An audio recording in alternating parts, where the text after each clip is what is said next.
In this video, I'm going to be showing you guys how to fix Sirius XM antenna.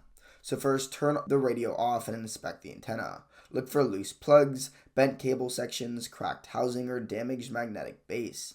Then check the antenna replacement. The antenna should have a clear view of the sky and should not be blocked by any metal, roof racks, tint films, or other obstructions. For home setups, place it near a south-facing window. Make sure the cable is fully connected. If the connector is loose at the radio, dock, or tuner, unplug it and firmly reconnect it. Sirius XM troubleshooting guidance says a damaged or loose cable can trigger antenna not detected or signal loss. Then inspect cable for damage. Check for any cuts, sharp bends, pinches in a door or hatch, or spots where the cable may have been crushed. If the cable is broken, replacement is the safest fix.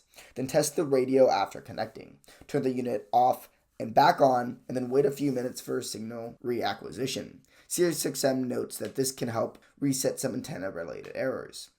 However, if need be, you may need to replace the antenna.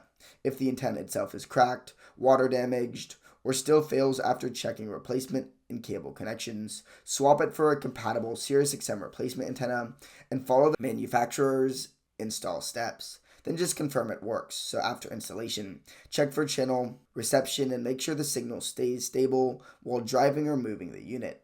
Sirius XM's install instructions recommend verifying reception after setup. If this helped you, subscribe.